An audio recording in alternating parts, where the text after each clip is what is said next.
That's why it's called break fast. You know, you're not supposed to eat a big breakfast. Maybe a nice juice, a couple pieces of fruit, and be on your way. Then lunch is a heavier meal, dinner is a lighter meal, and then you're ready to go. But, you know, the Honorable Elijah Muhammad taught us this years ago. You know, how to eat to live. Yes. I only eat one meal a day. You know, there are other things I may, you know, like that sorrel that brother gave me from outside. Okay? I had to share it with my family. Because I had just about enough of that little cup that I had the tea. I had 2 of those. That was good for me. We should always be, we should satiate our hunger 85%. We should always have 15% that we could still eat more when we walk away from our meals. But sometimes we can't even get up out the chair. Oh yeah, especially around Thanksgiving. No, and you let that itis kick in, that's it. Go for a second meal an hour later. Gee, my goodness. But you see, again, we're all on a pattern of living. We should eat when our Dr. Sabi used to always say, you don't eat because you're hungry, you eat because your cells are craving oxygen. And so a lot of times the foods that we eat suffocate the oxygen to our cells, and we wonder why we're hungry in an hour. That's because you didn't do what you were supposed to do. That's why when you drink water, it cuts down on your appetite, because water is part oxygen. So you've already satiated your cells with the oxygen from the water. When you eat plants, you're eating oxygen. So therefore you're satiating your real hunger. There's no such thing as hunger. It's about getting oxygen to your cells. Cells get it to your circulatory system, circulatory to your respiratory, and all of that leads you to where you need to be. It's very simple. Nature isn't mean-spirited, but nature's not going to give you the answer, because the education really is in searching for the answer. There's a Moorish proverb that says, when you set out to find something out, like when you're solving a problem in math, after you got the answer, you could put the answer aside, because it was the process of getting the answer that was the true education. And science-wise, what that actually doing is that when you're thinking, what you're actually doing is that you are connecting neurons in your brain. When you create neurons in your brain, you're creating pathways to learning. So the next time you want to learn something, all you got to do is get back on the road. It's like having a clogged street. If you clean your street, the next time you want to get on it, it's cleaner. What we do is we clog it up with nonsense information that has nothing to do with what we really want to know. But the reason why they do that is because if you really knew the truth, you'd understand how phenomenal learning is, and you would learn something, and we would be able to do in the classroom what Michael Jordan did on the basketball court, what Simone Biles is doing in gymnastics. I have a new saying. I say, oh, we're going to Simone Biles that. This sister is doing things that is defying thoughts and ideas in people's minds. And they say, no, you can't do that. And she said, why can't I do that? She said, because we can't do that. And if you do that, then you're setting a bar so we'll never be able to get there again. That's why they want us to live in illusion. Because if you really understood where you could take this civilization, they couldn't be able to test our children, because our children would be more intelligent than them. And I know, because I've been around enough of them to know. I've been around children that defies what we say. On my webinar, I have a 3-part series on super sapiens, where we deal with super sapiens. We're living in a world of superficial sapiens. We are a people who live in 6 dimensions. Western civilization is in 3. Length, width, and depth. Everything that's touchable, everything that's tangible, okay? Length, width, and depth, okay? All right. But when you take length, width, and depth and you bring it together, you create a 4th dimension, which is the space-time continuum. Okay, have you ever had, they call it deja vu. But we all have access to that concept. Because before each of us was born, the book was already written. So imagine writing a book and then going back and reading the book and saying, wow, I've experienced this before. Well, of course, you wrote the book.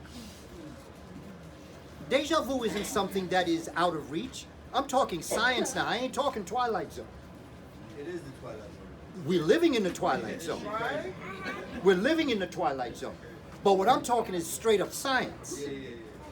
When you are able to do the space-time continuum, where you realize you've always been, you are, and you will always be, which in science says energy cannot be created nor destroyed. Okay? That is the time-space continuum. And so as you experience the time-space continuum, you go into the fifth dimension, which means you walk in the light. If you notice, there's a lot of people, they're doing a lot of research on people that recently died. And everybody's trying to figure out what happens when you die, but they were brought back to life. And every one of them says, I walk towards the light. And that is exactly what this is. This is not a Twilight Zone kind of thing. And I always stay away from that because it troubles me, because I don't want us to go there. I want us to understand, as I have subtitled my book on spirituality before religions, spirituality is unseen science, and science is seen spirituality. So it becomes important that we don't go out there and think we can't verify what some people would rather call science fiction. This is real. These are experiences that you can have. And anything that we have on the physical level, we have on the spiritual level. Because I think I heard Sister Kafunya say, before it was physical, it was spiritual. Okay? Long before we had the phone, we could talk to our family in California. Long before we had the camera, we were able to take pictures that were for all space and time. So when we walk by somebody, right, and we say, I ain't never seen that person before. No, you did see that person before. You wrote the book. And what Shabaka Stone is attempting to do is to open us up and to open them up to a way of looking at the world that goes beyond what this superficial sapient is telling you. Because after you walk in the light, then you hit what's called gravity. But be careful with the word gravity. Because reality is, when we talk of what is called gravity, it is your memories and your footprints that you leave behind that you first put in place. In other words, you come to realize that you are the creator having a human experience. Don't be looking out here for nobody. Okay, I spoke in a church one time. And, I asked Pastor, I said, Pastor, are you sure you want me? Because I don't change up when I speak. No. So he said, yeah, I think some of our congregation would really benefit from what you have to say. I said, well, what about the other 3/4 of your congregation? You ain't gonna get no money that day. He said, don't, I'll handle that. So I said, okay.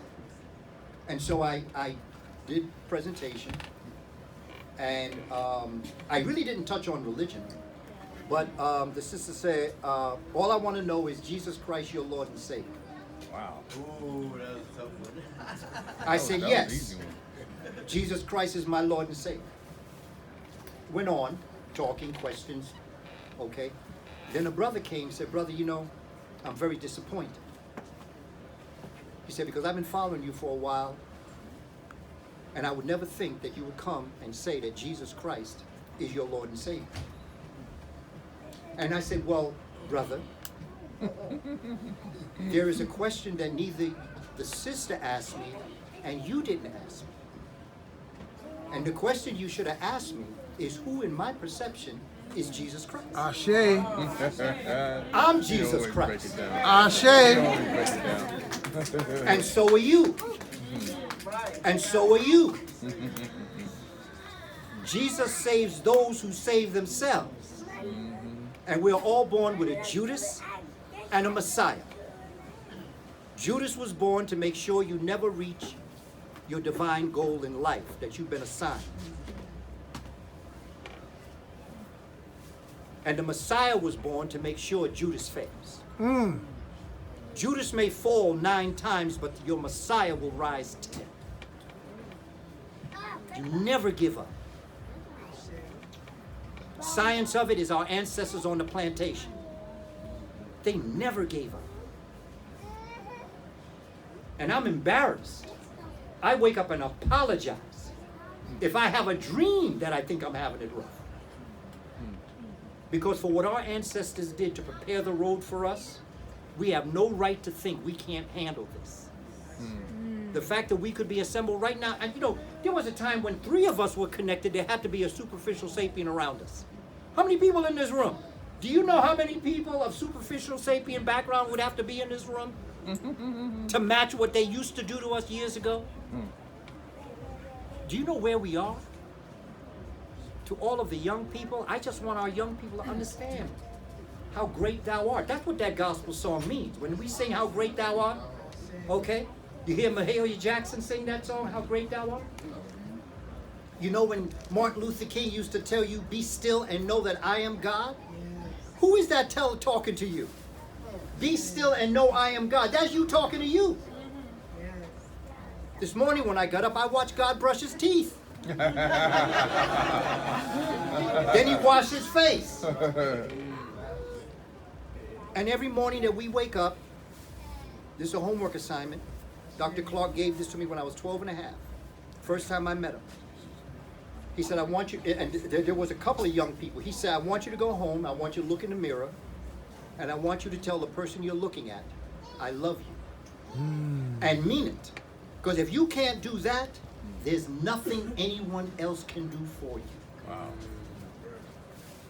And I've taught that to my children, to my grandchildren. You must love yourself. The Creator don't make mistakes. Little girl told me one time in the 3rd grade, she said, Brother Booker T, my nose is too big. Well, I said, well, honey, can you breathe? And she said, yeah. Well, I said, well, your nose is just the right size. Now, if you told me you couldn't breathe, then I say we might have to do some work on this. But if you can breathe, your nose is the right size. The Creator don't make mistakes. Your lips are just the right shape. Your melanin content was just on time. Your hair texture are coils of the antennas to the ancestors. Love yourself. Mean it. Respect yourself. Everybody's trying to get you to change everything about you to make money. They telling you this, they telling you that. They're giving you a diet. When in reality, it's just a matter of behavior modification. If you just modified your behavior as you sat at the table, control what you ate and when you ate it, then nature would take over and make you healthy. And Dr. Sebi showed this to us. Queen Afua has shown this to us. This is not something that we're trying to figure out. This is here. This is real. This is something that we have to start to do. And we have to support the vendors. I got to go back to the vendors. Thank you, by the way, for your support today. I appreciate it, I respect it, and everything that we have done is going to go back into the work to make things better for us. And so are all the other vendors that are here right now. This brother is making people's body feel better. Lloyd Strayhorn is making it so everything is happening up there where you finding out about yourself. Right. And all of the vendors here are making it possible for us as a people to move forward. You got to support them. Put aside a percentage of your money. If you can tithe the church 10%, you certainly can tithe the vendors 20%. Take the 10 from, oh, no, that's right. No, I don't want to get on the pimpastas. Okay, so the point I'm making, family, is Shabaka Stone tells a story. Just to give you some background information on Shabaka Stone, for those of you who got the book, by the way, I've got one more book. No, I don't have one more book. I have one more, Spirituality Before Religions. And Shabaka Stone is a rewritten version from approximately 710 before the Common Era. It takes early African ideas about creation, coming out of Ptah, the primordial hill, primeval hill, the energy system, because we're talking science now, who came out of the Nun, the matter system together. They create, this is the original trinity. It's not Father, Son, and Holy Ghost. Okay? Out of this trinity, Nun Pata Atum. Nun is matter, Pata is energy, and Atum is creative intelligence. And I'm going to talk to you towards the end of this to show you how you do this every day. Because I don't want you to know Shabaka stone. I want you to be Shabaka stone. In turn, these essences bring forward the essences of order and arrangement. The importance of Shabaka stone is the fact that it combines ancient African ideas about creation into a broad philosophical system about the nature and purpose of the cosmic universe. The concept of being and becoming is simultaneously spiritual or sacred and material or scientific. The African sacred and scientific world cannot be separated. You cannot give to Caesar what is Caesar and God what is God's. Because Caesar is God, God is Caesar, you are Caesar, and you are God. You can't separate. And that's some things that are confounding us as a people.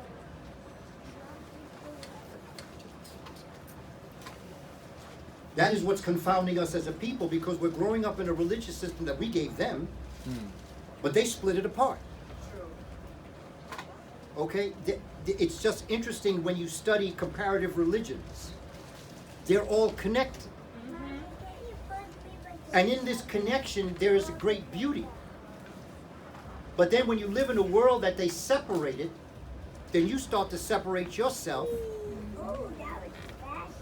And we don't understand why we're tripping out. Shabaka stone reveals through figurative language a science of the soul. Figurative language. I'm looking around the room to see if I can say something. Jesus the Christ never existed. Okay? It was a doctrine that was adapted in the Shabaka stone dealing with the Asarian drama or Heru, the resurrection of the person.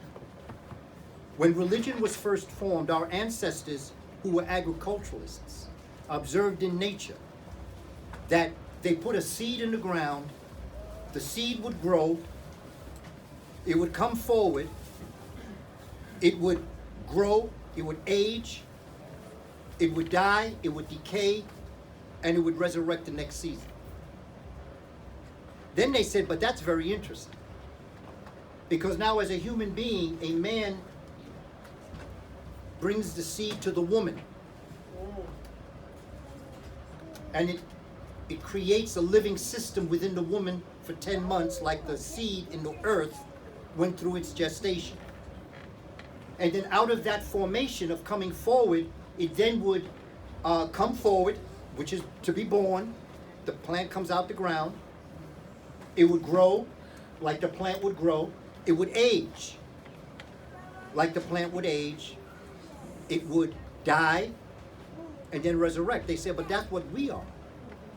We are the seed planted that grows, that ages, that dies, decays, and we're born again. That is science. That's why they date carbon-14. Carbon-14, nitrogen-14 dating. That's why they date carbon. Because carbon has a half-life of how much of it is living. That's how when they go in and they judge, let's say, a body, they can tell you how old the body is. Forensic science can tell you how long that body has been dead by studying the carbon, the blackness that is within that, and the nitrogen that remains. That carbon that is escaping actually is the soul of the human body. In science, it's a metaphor. It's not one of those things that grow wings. The metaphor was Heru. That's why he has wings. That's why when you see cartoons and somebody dies like Bugs Bunny and all of a sudden you see him in like a spiritualness of that Bugs Bunny come forward with wings, that's the Asarian drama. Because your energy is rising up and returning back into the heavens from whence it came. Science. It's a beautiful story.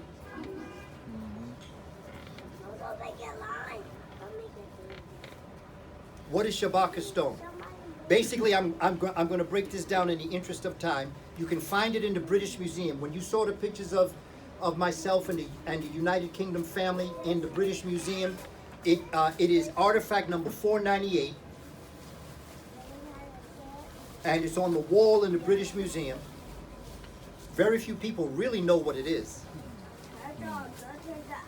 It was carved on a rectangular slab of black granite. It measures basically 1.13 yards by 1.6 yards, or 3.4 feet by 4.8 feet. That's the size of Shabaka stone. It consists of 2 horizontal lines carved at the top and 3 vertical lines, 62 altogether. The top 2 talk about the history of how Pharaoh Shabaka came upon the document, and the 3 vertical lines discuss the philosophies of the cosmic beginning. This process of becoming was guided by Ma'at, truth, justice, righteousness, harmony, order, arrangement, reciprocity, and balance. Our ancient African scholars saw human reality, intellect, reason, and language are the 3 gifts that we have as human beings. That's the only thing that separates us from all other living systems. But it's 3 of the most important gifts that any entity can have. And that is why we, humans, were born to be the masterpiece of the universe. Because we have intellect, which allows us to think and learn, reason that allows us to manipulate those thoughts in order to come to higher thoughts of thinking, and language that allows us to transmit this knowledge to other people. That's our gift. And out of this comes thinking and doing, thought and command, theory and practice. The symbol for thought is the heart, and the tongue is the command. The thinking of the brain, the speaking of the tongue. The heart is the physical aspects, the thought or the will. The tongue is the spiritual quality. You know how you say, I have a heavy heart, or you say my heart is light as a feather? Well, that comes from ancient Kush. The idea that you cannot lie, your heart can't lie. Your mind can lie. You can sit in court and lie, but your heart will always tell the truth. That's why it was always weighed, because that's the one thing that you can't get over. Ain't nobody gonna ask you about your brain, because your brain, to defense of self, can lie, but your heart tells the truth. That's why you say, I don't have the heart to do it, or do you have the heart to do what you have to do? And that's why it represents courage, because truth is courage. People say, I'm going to speak truth to power. No, I don't speak truth to power. Truth is power. I speak truth to the lie. See, because when you think in terms of speaking truth to power and who you're up against when you're speaking to them, you're giving them power. And I'm saying, no, you ain't got the power. You a liar. I got the power because I got the truth. It's psychological, really. And you see, with our children, we're telling them so many things, like we don't teach that slaves were brought from Africa.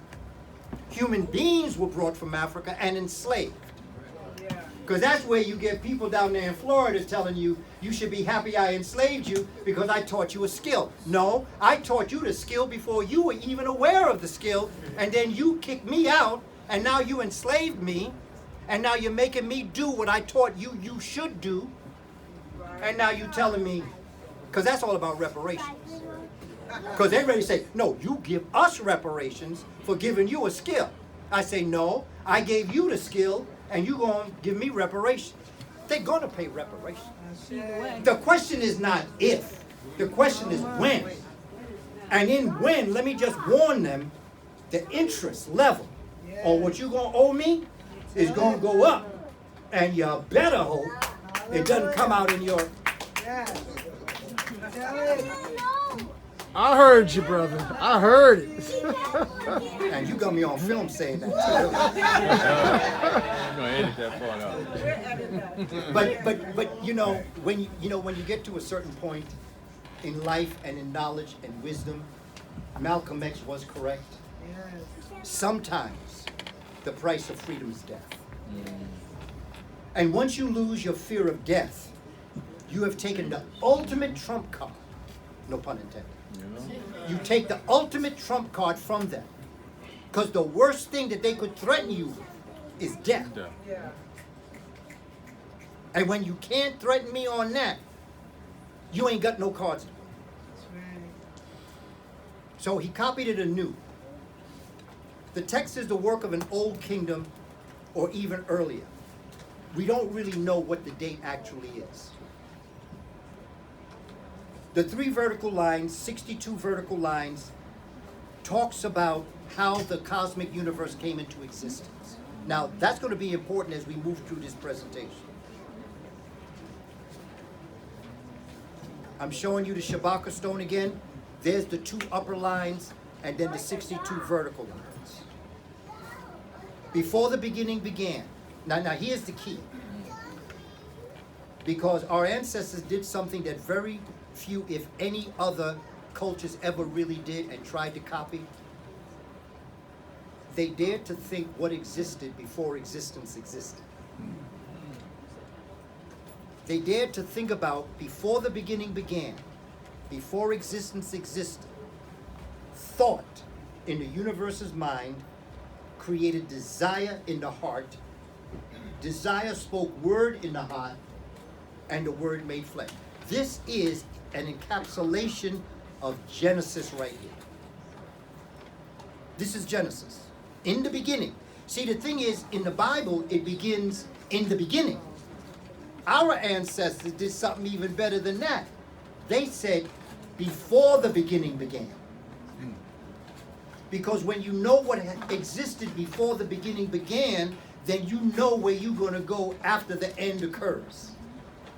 But as long as you're only going back to the beginning, you can't go back. So how can you think about what a heaven is or an amenta is if you don't begin in the heaven? I'm speaking philosophically now as an African thought process. And this is what we're living. This is why everybody wants to live so long. This is why everybody wants to stay young. Because people are afraid that as you mature, you're going to head towards death. But guess what? Everybody going to die. Even if I get to 177. That's a long life. But everybody one day is going to join the ancestors. And to our ancestors, that's why in Louisiana, they went to the cemetery mourning, crying.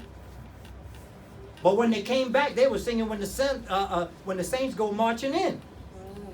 Because they understood, okay, now we dropped you there. Now you resurrected yourself.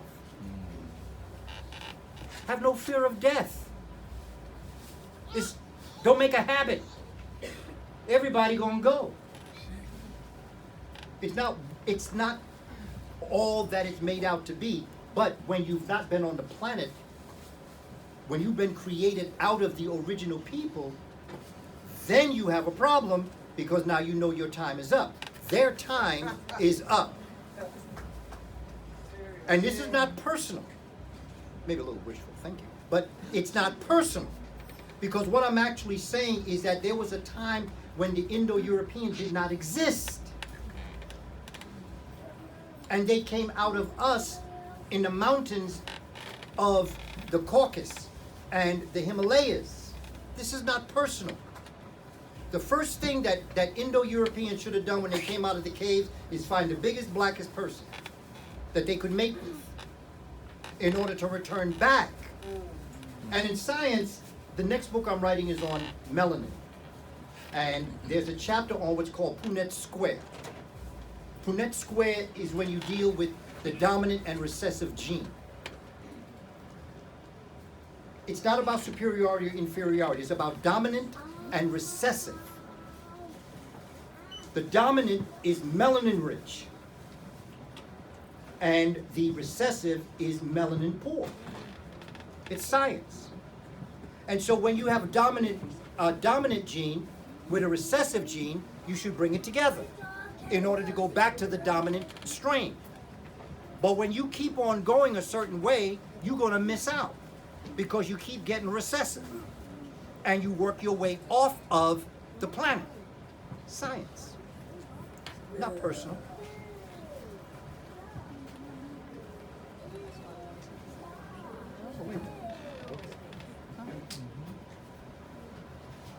Okay, the Creator's first thought before the beginning began. Now here's what's inside of all of you. When you came into existence, you said,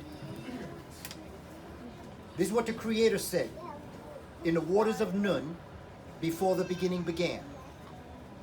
I want to know me. I want to think, see, hear, smell, taste, and feel, but I cannot because I am spirit. I'm in potential rest in my eternal space. I want to be and continue to become so that I can know that I am who I am. I am the Creator who will know that I am the Creator, but the only way to know is to come through physical form. And that's when we began. We didn't begin as human beings. We began as bacteria in the water. Now here's science. Bacteria.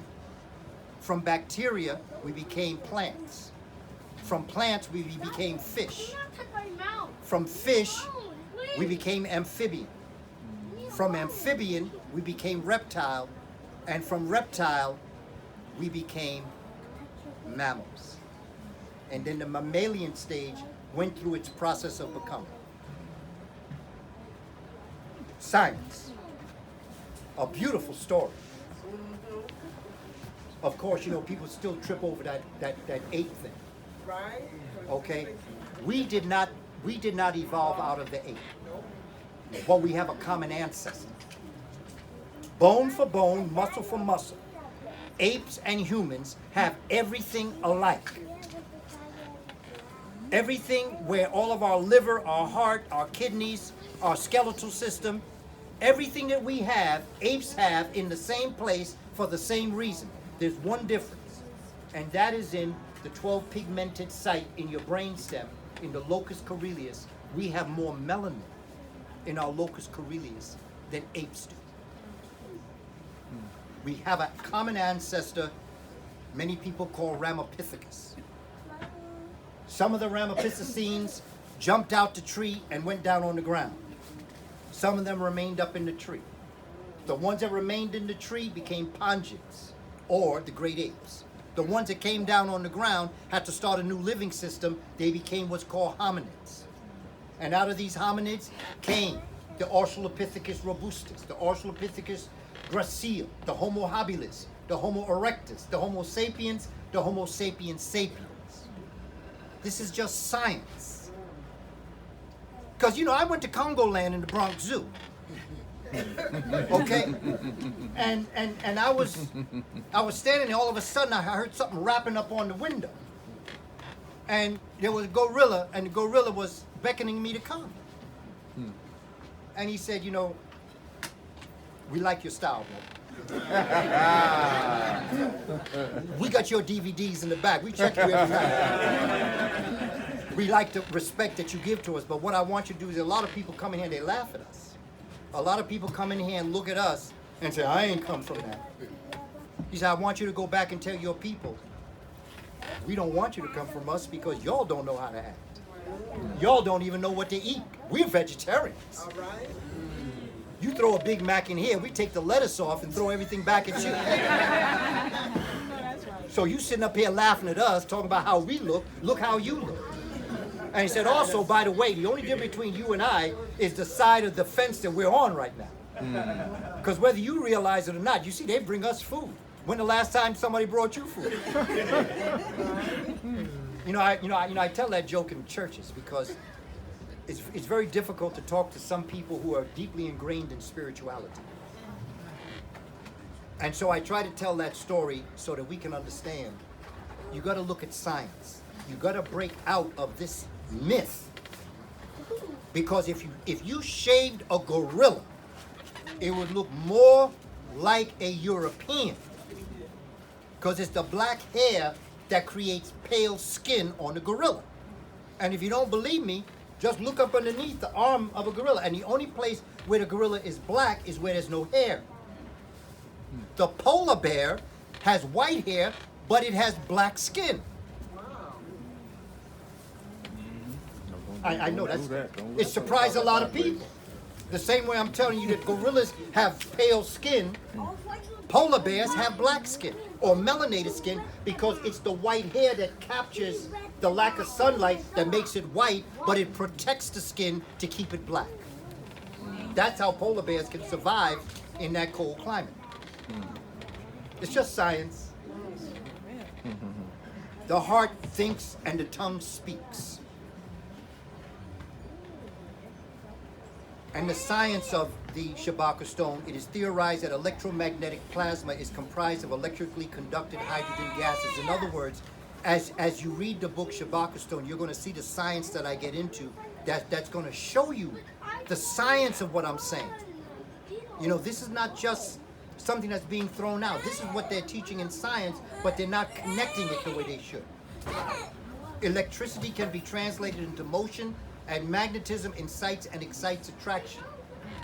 Electricity is a male energy. Magnetism is a female energy. Okay? Electrical energy creates magnetic fields. Magnetic fields creates electricity.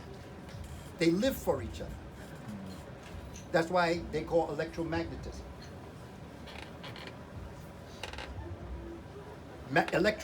Magnetism creates electricity. Electricity creates magnetism. Electricity lives for magnetism, and magnetism lives for electricity. It's in the Shabaka stone. It's written, but it's written in metaphor. And then the science of creation. The science of creation is so very clear as it relates to that first Big Bang is what our ancestors call Ptah. And out of Ptah, or the Big Bang, superclusters were created. Superclustered created clusters. Clustered created galaxies. Galaxies created stars. Stars created planets, asteroids, and all the other things that go into it. Just as when you were first born, when your mommy and daddy's spermatozoon and egg was fertilized, you became a zygote. The zygote, your cells began to multiply, you became a blastula. Then your blastula moved over to your mother's uterine wall and attached itself to it, and that is what created the placenta, the umbilical cord, and the fetus that would grow. In 10 months gestation, 40 weeks, you were born. That's exactly the same way the universe came into existence. And that's what this story is saying. The first philosophy is the trinity. The Nun, the Ptah, and the Atum. The waters, or the universe, the Ptah, or what's called the cosmic universe, and then Atum, which is what created all of the different aspects within the universe. The Nun, the beginnings of all. Family, I'm going to have to move through this in the interest of time, and I want to respect time. The waves of Nun, this is where you actually see them show you the water. This is what the Meduneter symbol looks like of the Nun. You can see the waves on the body, but look, it's a black body with waves of electricity. That is it. And also bioluminescence, which is another story. These are the evidences of the many representations of Nu, as it relates to the waves, as it relates to the Uraeus or the serpent, the spermatozoa, the tadpole, and then the electromagnetic wave. The primate of the essences that calls things into being. Here you have the visual. Now, by the way, this is all created. I had to create this because there was no place I could find this. So as I began to develop an understanding of the Shabaka stone, I said, well, I'm going to draw it for the children so that they could see it. Right. I taught this in 4th grade science. This can be taught to 4th graders. This can be taught to children that are 8, 9, 10 years of age. Here is the second half of the story. Now, I can show you in your life where this happens all the time. In fact, this happened a couple of times. In fact, Sister Kafunya, I think I heard an aha moment over there when I said that the polar bear skin is black. Okay? What you went through is exactly what this is. In the beginning, okay, as I was talking, you were looking, and then all of a sudden I started saying things. That is step 2. And then step 3, it began to dawn on you a little bit more what I was saying. And then all of a sudden the creative thought, putting together black skin, white hair, polar bear, black hair, pale skin, gorilla in Africa, all of a sudden that creative intelligence started. And then all of a sudden it sat atop. You came to realize something, but just after you realized it, you said, oh. When you said, oh, that's the last step, where you called something into being, and I connected with something in your mind. Let me tell you something, Kafunya. You didn't learn something you didn't know. You already knew it. All I did was facilitate you knowing. And this is what we do in the classroom with children. This is what we do with people in general. When they come to information that they didn't know before, I didn't teach that to you. All I did was facilitate you finding out you already knew it. I'm going to turn all the lights out in the room. You're not going to see anything. You find the light switch. You turn it on. You see the chairs, the computer, the flags, the screen. My question, did all those things appear in the room when you turn the light on? No, they were always there. Your light just wasn't on. Every child is born, just like every woman is born with every egg she will ever produce. Every human is born with every bit of information that has ever existed, that exists now, and will ever exist. All a good teacher does is facilitate you realizing you already know. And that causes your speech to change when you're around 5-year-olds. Because you're not talking to them like you're putting something in their brain. You're talking to them like you're pulling something out of their brain that they already know. To educe means to draw out. It doesn't mean to put in. How could I put something in your head that wasn't already there? That is true. See, but you see, you can sell books like that. So the system, the edu business, is making you think I'm giving you something that you didn't have before. And I'm saying, no, I'm just making you realize you already knew it. You just turned the light switch on and you see it. True. So you already knew it. And everybody in here, anything that I may have said since we started talking, anything that was done in here, in any way, shape, or form by any of those that spoke to us, that you think that they told you something you didn't know? No, you already knew it. What they did was that they put it in a way, in a most magnificent way, that you came to realize that you already knew it. It ain't that hard. Yes. And then out of this philosophy number 2, you have 8 Netaru. You have Nun, Nunet, Ha, Hahet, Kuk, Kuket, Amen, and Amenet. The characteristics of the universe. They always existed. Matter, space, infinity, finity, darkness, light, hidden, revealed. Those are aspects that always existed. You didn't create those.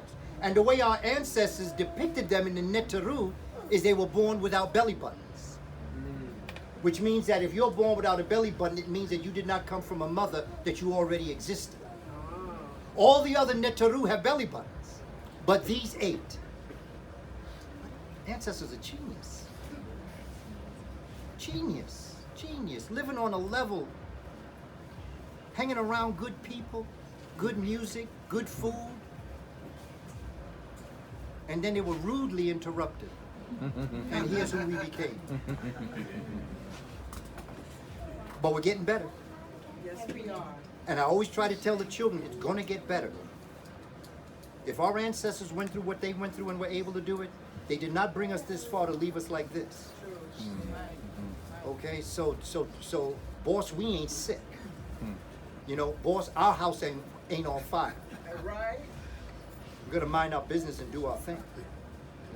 And here is the pictograph. And again, these were things that I created in order to visually tell a story in the 20th century, in the 21st century, that was not available to us. These are visuals of the foundational concepts of how the universe came into existence through the matter through the space, infinity, finity, darkness, light, the hidden and the unknown, hidden and the revealed. That's just like when the Dogon knew about Sirius. It's the same story. Yeah, it is the same story because Ross Ben came and Yes. talked to us about That's the right. same thing. That's you exactly know? right. It's a You know, I connection. absolutely I do a comparative analysis between the Dogon and the Kemetic. Right. The Kemetic called it Nun, the Dogon called it Numo. That's right. Our ancestors called it Atum, and the Dogon called it Ama. And they had 8 creative principles in Dogon, like there's 8 creative principles here. And this is why you heard Brother Lloyd Strayhorn. What number did he say is next year? Okay, there's a reason why that he said that. And I smiled when he said it, because I said, I'm going to have to repeat that. Number 8 is a very important number.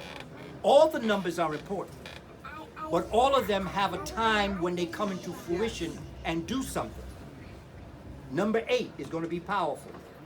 For the past 10 years, number 7 has been powerful. From 2014 to 2023. Now we're getting into 2024, which is number 8.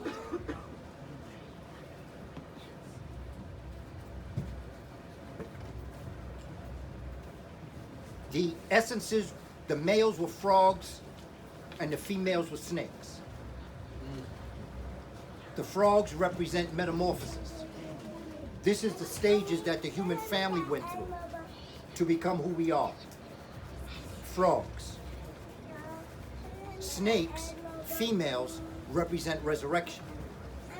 Because what do snakes do that's very important? They molt. They shed their skin. And when snakes get to a certain point, like in death, so to speak, the metaphor, they go off to a secluded area and the old skin dries up as the new skin is coming forward underneath the old skin. When the snake knows that it's about to come forward with new skin, it slithers across a rough area and it cuts the belly of the old skin out, and the snake goes forward with the new skin and leaves the old skin behind. That's what our ancestors, that's why they had the snake. Metamorphosis is the creation of life, and the snake is the resurrection of it. Our ancestors was something else. Oh, yes, it does, brother. Yes. Be a symbolization of the snake, us going from these physical forms, striving to reach higher levels, but they are the guardians of this level. So we have to transcend that level. That is it. You know where I'm coming from? Yeah, brother. And you know, also, to continue that thought, is in spirituality before religion, is the one thing that I came to realize is that everybody said, like the Book of the Dead, the Book of the Dead actually is the Book of Life. Okay? But because it was found amongst the dead, people that found it that didn't know no better said it's the Book of the Dead. But I tell people that's like calling the Gideon Bible the Book of the Hotel. Just because you found it in a hotel don't mean it's the book of the hotel. Right. It's really a book of life, because the same way the story of the ascension into the heaven upon death is the same story about the ascension of life on earth. When you eat the proper foods, when you do the proper things, you study the proper materials, you become that Ma'atian person. You ascend to the higher levels of life where you can have common union or communion with the ancestors. When you open, that's why libation is so important. When we did libation, we did not call the ancestors to come in here. We asked the ancestors to come from within to come out. Yes.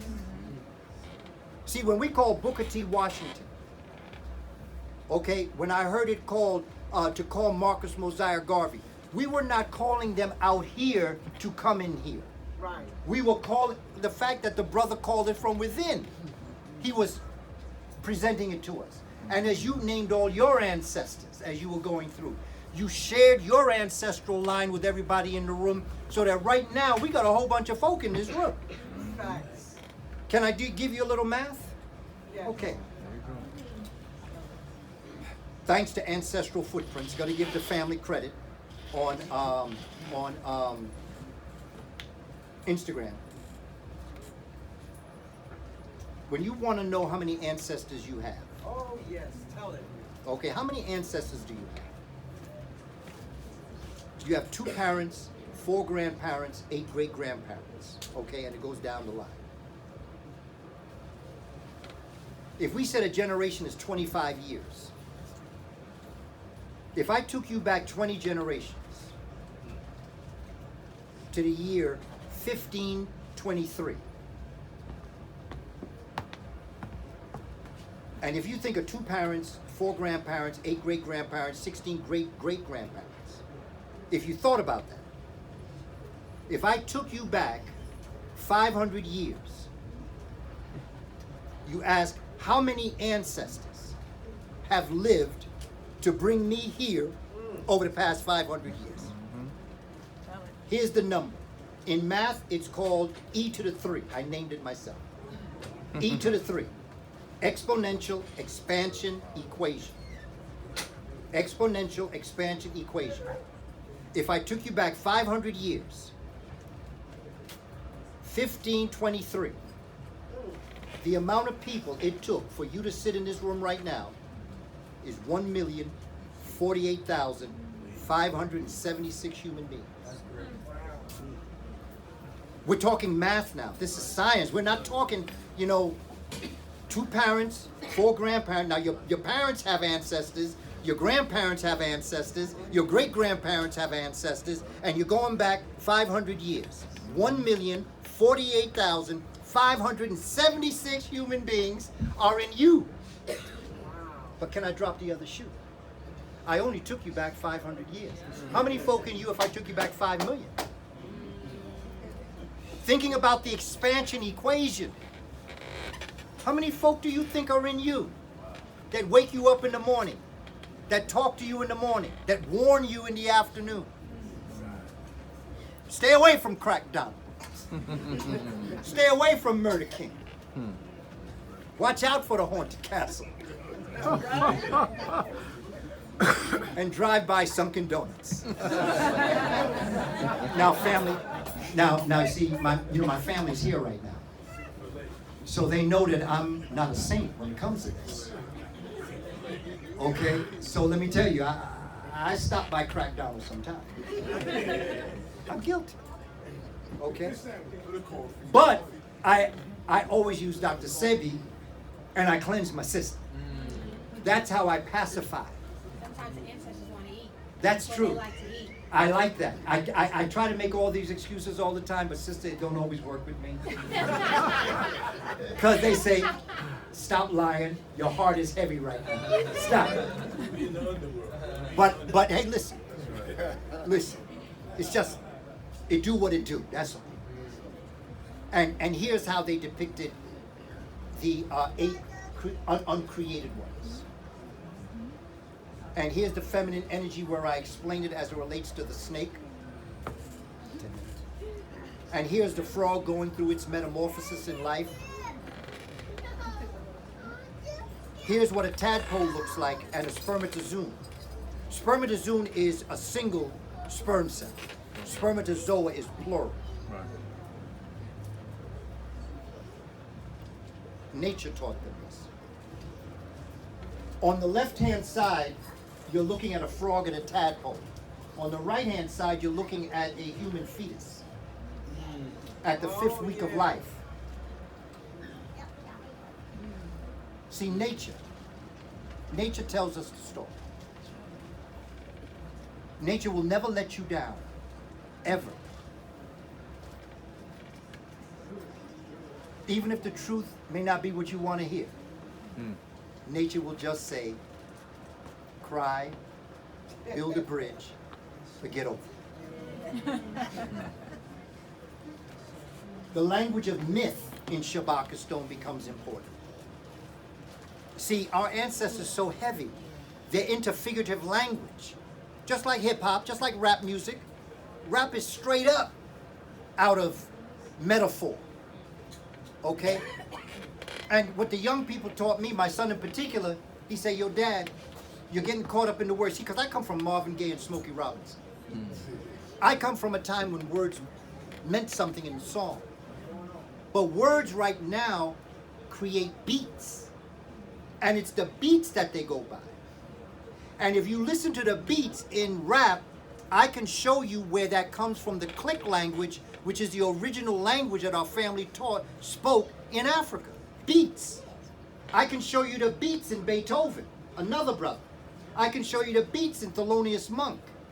The beats, the sound that we make, is what's important.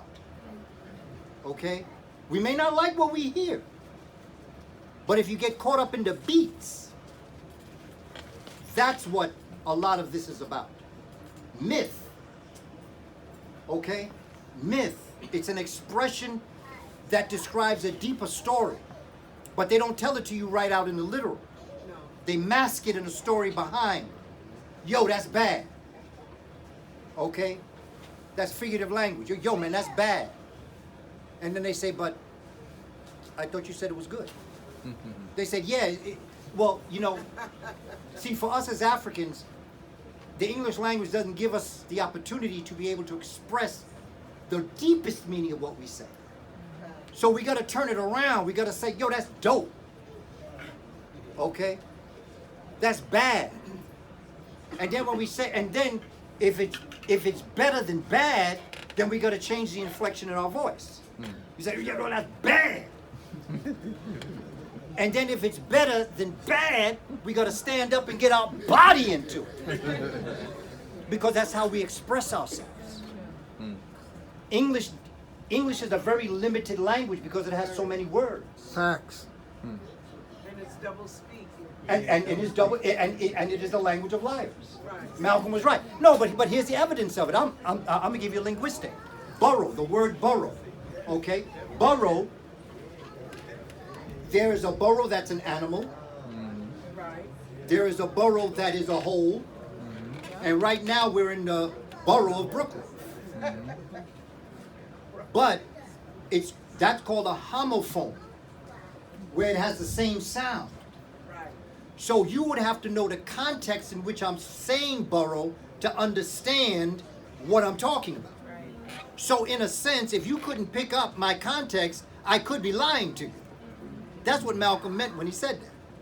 Now, from an African perspective, particularly Yoruba, if you want to look at the Yoruba language, like Iwe, there are 3 different Iwe, E-W-Es, but it's according to how you pronounce it that tells you which one you're talking about. So that if we use the word burrow, and we said burrow, and that meant the animal, we said burrow, that meant a place, and burrow meant the whole, then that would be it. But it's a homophone. Africans don't have homophones. When I say that, Africa is a continent, it's a huge place. So let me just speak on the levels of what I have studied. They cannot talk to you and tell you an untruth, because they give you the context through the inflection of the voice. Right. We some heavy people here. Very. No, we really are great people who are waiting to rise. And then the third philosophy is the essences of order and arrangement, which deals with the fact that out of Nun, Ptah, and Atum, out of the 8 created creations, comes who we call Shu and Tefnut. Shu and Tefnut. Shu is air, Tefnut is moisture. Shu and Tefnut create Nut and Geb. Nut and Geb is sky and earth. Nut and Geb create Asar, Aset, Nebetet, and Seton. And Asar and Aset create Heru, which is the resurrection of all organic life on earth. And it's not Mother Earth. It's Mother Sky and Father Earth. Because Nut is female and Geb is male. And what happened when you go into the science of it, this is Atum Kepra, when you get into the science of the process of becoming, when you go to science, what you come to realize is that the atmosphere, the Atum sphere, which covers the earth, hovered over the earth and did not allow sunlight, heat, and sound energy to come in. It hovered over the earth during what's called the Carboniferous period, that did not let the sunlight come in. So the earth itself had no life. But what happened was that Shu, okay, air, separated Nut from Geb.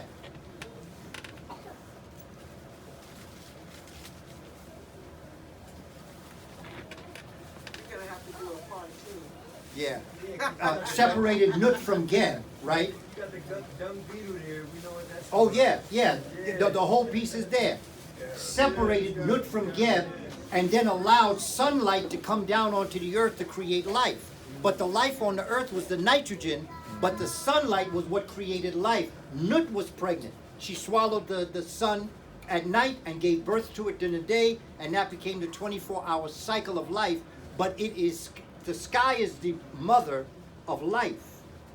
And the earth is the matter that creates the life through the sunlight. Our ancestors. Okay, so we're just going to go through this. I tell the story here, Nut and Geb. These are the Netaru, and this is how they looked. Shu, air, male energy. Tefnut, moisture. This sister was dynamite.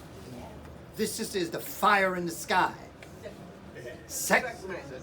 Sekhmet.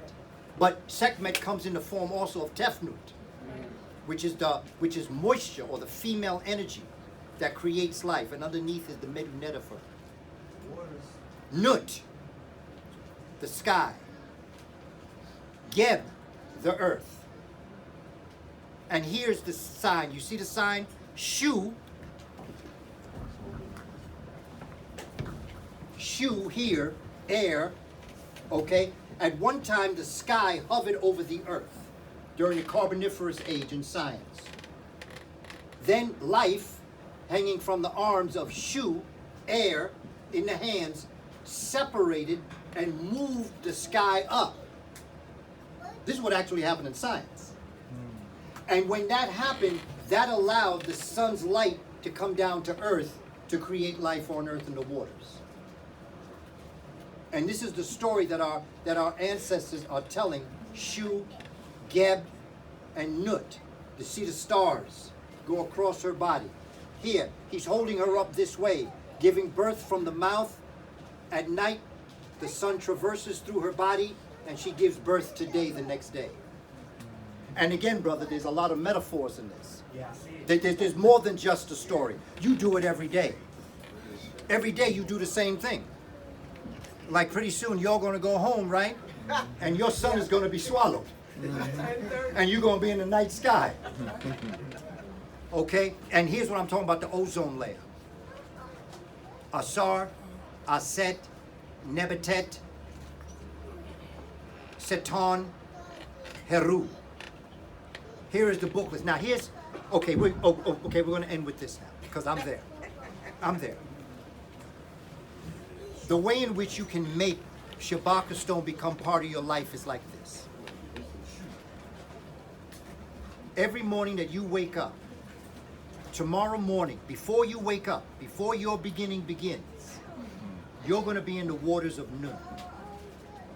You're going to be in that ethereal place. Right. Then something, which I hope is not an alarm clock, because that's the worst thing that can get you up. But whatever it may be to get you up, that's Patah. That's the Big Bang. When that Big Bang occurs, all of a sudden, you come into reality of who you are as a person. That's true. When you come into reality as to who you are as a person, you then come into reality of your divine mission, your life, whatever it may be, and then out of that you start thinking, what am I going to do next? What is my day going to be? Okay, this morning, Saturday, when I woke up, I came to realize, okay, Saturday, I'll be at Nicholas. Okay, before Nicholas, there are a couple of things I got to do, but you chart out your life. Right. That's Atum. Now, there are principles that you guide your life by, and that is the matter of the fact, the space of where you are. Is it infinite or is it finite? Is it in the darkness or is it in the light? Is it hidden or is it revealed? When you get to that point, you give birth to your day, you give birth to who you are, and then you begin to move through the process of determination, which is our set, the male energy of doing what you have to do in terms of protecting yourself. Right. You get into Setan, who is the destroyer, who is necessary sometimes. Nebetet is the oracle reader who knows better, also called Mother Wit, and then Heru is your resurrection, and that is when you start your day. Every day you come into existence the same exact way that our ancestors wrote how the cosmic universe came into existence. And when you control that, when you know that, when you live that, MC Hammer say, can't touch this. James Brown say, yeah, he said that, but Bobby said to him, he said, James, what we gonna do now? And James Brown say, Bobby, I don't know, but whatsoever I do, it's got to be funky. That's us. We are a funky people who bring to life a way of living. So family, as you go home and you think about your experiences, you got to do something with this experience. That's right. It's not about knowing, it's about doing. Right. You know in order to do. We got to make changes for our children. We need to make sure that our children will be able to do better than us. And we have to take our resources and we have to invest them in the beauty of our children. They deserve the best because they are the best. Yeah, they're going through changes. Yeah, the pants are hanging off their butt. Okay, I understand all that. But where were we when it was time to stand up and make a change? We thought freedom was free. Right. We thought we'd arrived someplace. But even us, we're doing the best we can with what we got. And there was something that Ankh Rising Ra?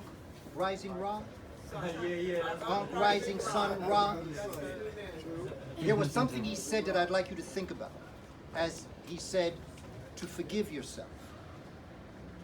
One of the first things that we have to do as a people is that we have to unblock all the pain that we carry, epigenetically. We have to let it go.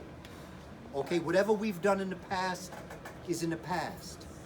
If you can't change it, don't sweat. You have to forgive yourself of your transgressions. Yes. Because just as you are God having a human experience, you are also a human.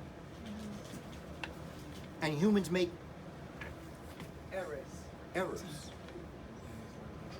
And there are times that we walk on the path of Ishvet instead of Ma'at. But the one thing I've learned is that some of the greatest lessons I've ever learned in my life has happened on the path of Ishvet. Because when I'm on the path of Ishvet, which is not the correct road, I come to realize that I need to get back to Ma'at. And it is the process of getting back to Ma'at that frees my African mind in order to do what's necessary. We've been through a lot. Nothing wrong with black folk. Something happened to black folk. And I'm not saying that we are not with our challenges and with our problems. We are. But by nature, we are not like this. You can go back and study West Africa. And in West Africa, they'll tell you that there are people that have gone through and they've chronicled their travels through West Africa where they never worried about getting robbed. They never worried about getting being hungry. There was always somebody there that would do whatever was ever necessary, because we realized that when you do good, I do good. We realized that when the tide rises, all the boats rise with the tide, the small ones as well as the big ones. And every day you're not going to be the sun. Sun has shine, the moon has light. Moon don't have shine. The moonlight is the shine from the sun. And the thing is, every day we're not going to be the sun. But if today I'm the sun and I shine on you, you have moonlight. If things go right by nature, tomorrow you may be the sun and I'll be the moon. And that way we'll always have sunshine and we'll always have moonlight. Family, keep on keeping on. It ain't over till we win. All power to the people.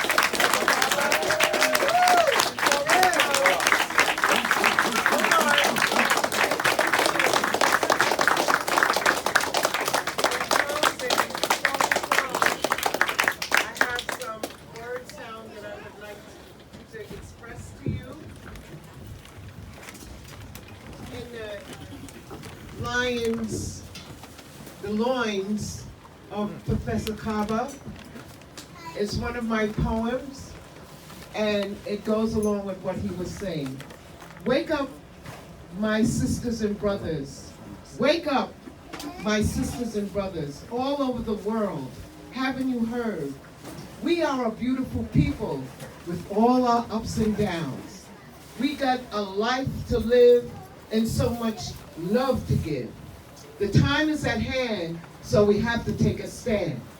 The Babylon system is using us just like way back when.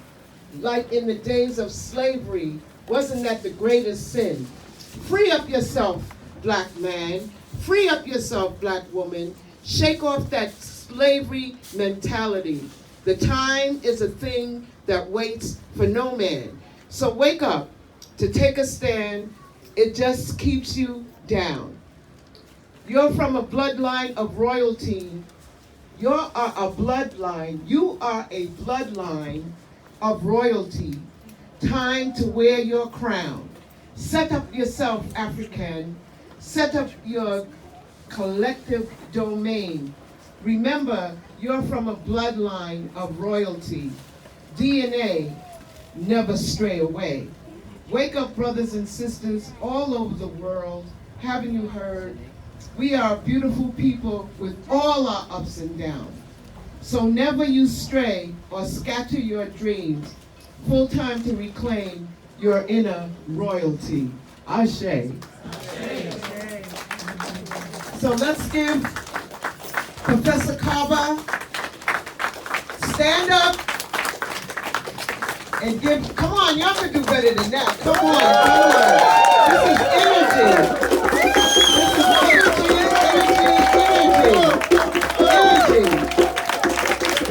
Wake up and live.